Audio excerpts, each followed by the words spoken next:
కర్నూలు నగరం లక్ష్మీనగర్లో ఉన్న క్రిస్టియన్ ప్రార్థనా మందిరం ఆదివారం ఆరాధన చేసుకునేందుకు వీలు లేకుండా రిజిస్టర్ లేని సంఘం నాయకులు క్రిస్టియన్ ప్రార్థనా మందిరంకు తాళాలు వేసి ప్రార్థనకు అంతరాయం కలిగిస్తున్నారు. క్రైస్తవులకు వారంలో ఒకరోజు ముఖ్యమైన ఆదివారం ఆరాధన దినంగా భావిస్తారు. 75 సంవత్సరాల చరిత్ర కలిగిన క్రిస్టియన్ అసెంబ్లీ ప్రార్థనా మందిరానికి తాళాలు వేసి ఆరాధనకు అంతరాయం కలిగిందని వారన్నారు. కానీ రిజిస్టర్ లేని కొంతమంది సంఘం నాయకుల వల్ల గొడవ జరగడంతో రెవెన్యూ అధికారులు, పోలీస్ అధికారుల ప్రోద్బలంతో ప్రార్థనా మందిరానికి తాళాలు వేశారని అన్నారు. దీనికి నిరసనగా ఆదివారం రోజున ప్రార్థనా మందిరం బయట ప్రార్థనలు చేసుకుని సంఘం సభ్యులకు జ్ఞానం కలిగించేలా ప్రభువుకి ప్రార్థనలు చేశామని తెలిపారు. ఏది ఏవైనా ఉన్నతాధికారులు స్పందించి సంఘం సభ్యులను విచారించి ప్రార్థనా మందిరానికి తాళాలు తొలగించాలని అధికారులను కోరుకున్నారు. మామూలుగా అయితే క్రైస్తవులు ఎవరైనా కూడా ఒక మందిరంలో కూడుకొని దేవుణ్ణి అందరూ కలిసి ఆరాధించే దినము ఆదివారం. మిగిలిన మధ్యలో కూడికలు జరుగుతాయి కానీ వీలైన వాళ్ళు వస్తుంటారు, రాకపోతుంటారు. కానీ ఆదివారం అనేసరికి ప్రతి క్రైస్తవునికి ఉండేది అది ఆరాధన లేని మనిషి లేకుండా ఉంటారనమాట. అటువంటి ఆరాధన జరగవలసిన స్థలములో ఈ దినము తాళాలు వేయడం వల్ల వాళ్ళ యొక్క ఇష్టాలు తీసుకొచ్చి మందిరం మీద పెట్టడం, మేము మా దగ్గర కీస్ ఉన్నాయి, మేము లాకేస్తాము, ఎవరేం చేస్తారు అన్నట్టుగా, పైగా మాట్లాడిన ప్రతి వ్యక్తిని తీసుకెళ్ళి కేసులు పెట్టడము, తప్పు ఉన్నా లేకున్నా కేసులు పెట్టడం. కేసు పెట్టాలంటే ఒక తప్పు ఉండాలి. ఒక మనిషి మీద కేసు పెట్టాలంటే ఈజీ కాదు. ఏది మామూలుగా మాట్లాడినా కూడా కేసు పెడతా అంటే అటువంటి కేసు పెట్టే వ్యక్తే ఫ్రాడ్. అటువంటి వాళ్ళు ఈ తాళాలు వేసి పైగా వాళ్ళు ట్రస్ట్లో ఉన్నోళ్ళే అని అనుకుంటున్నారు కానీ వాళ్ళు రిజిస్టర్డ్ కాదు. ట్రస్ట్ అనేది ఆల్రెడీ రిజిస్టర్ అయినది. ఇప్పుడు ఎవరైతే తాళాలు వేశారో వాళ్ళు రిజిస్టర్ అయిన ట్రస్ట్ వాళ్ళు కాదు.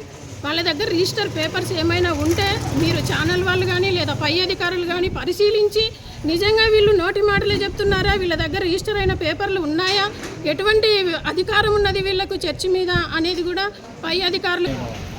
పెద్దలైన వారు చెప్పిన విధంగా కొన్ని ఏళ్ళ నుంచి సంఘ కార్యక్రమాలు జరుగుతున్నప్పటికీ ట్రస్టు వారు ఆధ్వర్యంలో వారు కానుకలు వాళ్ళకి ఇవ్వాలనే ఒక డిమాండ్ ద్వారా వాళ్ళు పోలీసు వ్యవస్థ మరియు ఎంఆర్ఓ వారిను ఆశ్రయించి వాళ్ళ ఒత్తిడి ద్వారా సంఘం యొక్క ఆరాధనను జరపకుండా నిలుపుదీశారు.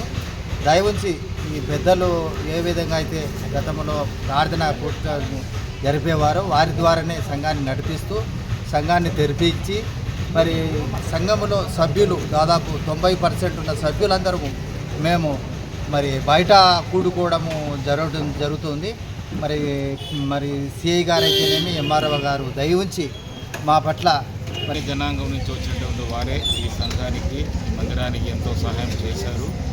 కానీ 2013లో ఆస్తుల పరిరక్షణ కోసం మాత్రమే ట్రస్ట్ ఏర్పాటు చేయడం జరిగింది. అందులో మరి 5 మందితో అక్కడ ప్రారంభించడం జరిగింది ఫౌండర్స్గా. కాలక్రమంలో కొన్ని అనివార్య కారణాల వల్ల నా రాజీనామా చేయడం వలన కొన్ని పోస్టులు వేకించబడినాయి. ఆ పోస్టులో కొందరు నియమించడం జరిగింది. ఆ కొత్తగా నియమింపబడిన వ్యక్తుల ద్వారానే మరలా ఈ సమస్యలు ఉత్పన్నం అవుతుంది. ట్రస్ట్ యొక్క మెయిన్ ఉద్దేశం అంటే సంఘం యొక్క క్షేమం కొరకు ప్రయాసపడాలి. రెండోది ఆస్తుల పరిరక్షణ, అంటే చట్టపరంగా బయట వారి నుంచి ఏదైనా వచ్చినప్పుడు లీగల్గా ఎదుర్కోవడానికి అది లీగల్ బాడీ తప్ప సంఘం మీద వాళ్ళకు ఎలాంటి అధికారం కానీ ఆధిపత్యం ఉండదు.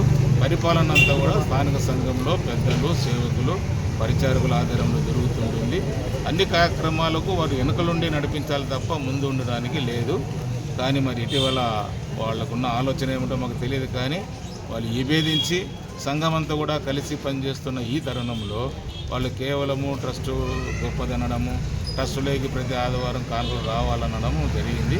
దానిని స్థానిక సంఘ పెద్దలు కానీ, పరిచారకులు కానీ, సేవకులు కానీ ఏకీభవించలేదు. ఎందుకంటే సంఘం యొక్క అభివృద్ధి తర్వాత అక్కలు తీరిన తర్వాతనే మేము ఇస్తాము, ఇవ్వమన్నటువంటి మాట వచ్చింది. ట్రస్ట్లో కూడా కొన్ని అనివార్య కారణాల వల్ల ఉన్న సభ్యుల మధ్య కూడా సరైనటువంటి అవగాహన లేక కొంత